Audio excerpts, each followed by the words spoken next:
Good morning, guys, or afternoon, or whatever time you're watching this particular video at. This is the first installment of Car Talks. As I decided, that's what we're calling the videos now. Because in the car, especially when I'm with Kayla, who's sitting right here. Hey. We normally spend most of our time in the car having like deep, prolific thoughts or talking about some type of thing that's occurring, or one of us will have like a thought and you're like, I was thinking. And so this is the first of those videos.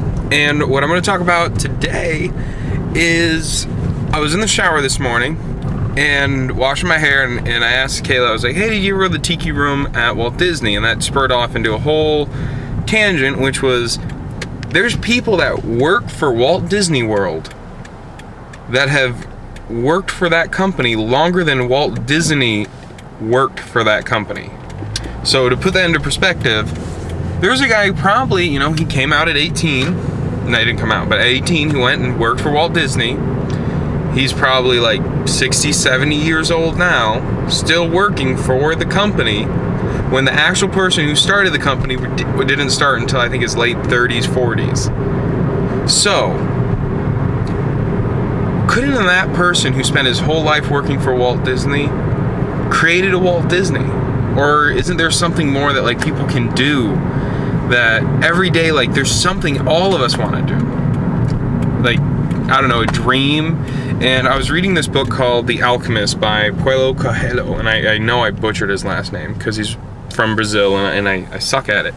But there's a type of person he talks about, and if you read the book, which I really recommend, it's the crystal shop owner, and it's someone who has a dream but isn't willing to go and actually do it. And so for the crystal shop owner, he's Muslim, and it's one of the holy things that they have to do is go to Mecca in their lifetime.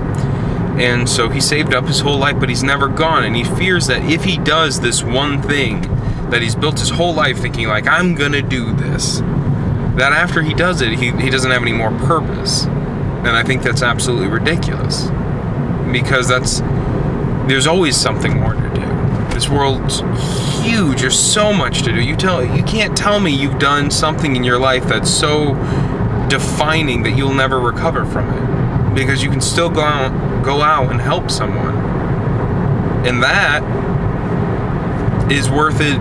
You can do that any day of the week. There's no time you can't go help some people.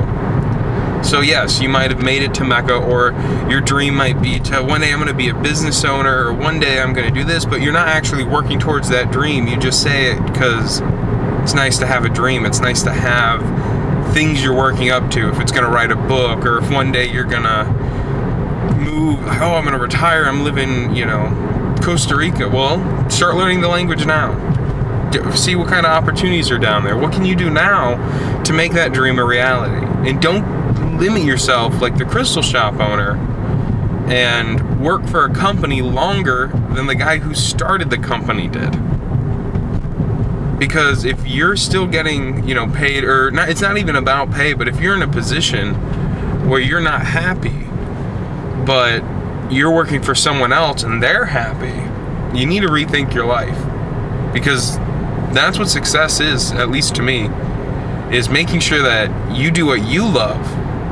And if working for someone and just getting by is what you want to do because it provides for a family, there's nothing wrong with that. That's a great life. But if you want to start a company and be risky, and that's what's important to you, but you're sitting there doing, a 9-to-5 that you hate, then you need to reassess yourself and actually start working towards your goals. So that's my first car talk. It's nothing great. Kayla's just kind of meh. But thanks for listening. I'm sure I'll have some more. If you have any suggestions of things you want Alex or I to talk about, we're open to that. Yeah, always leave them in the comments. That'd be nice. World topics and stuff. But that's my 22-year-old opinion of that. So hopefully when I'm older, or someone's older, I'll look back on this and be like, "Gah, what a fool," or "How prolific," or "Man, I really do need to shave." Yeah, I think it's the latter. All right, see you guys.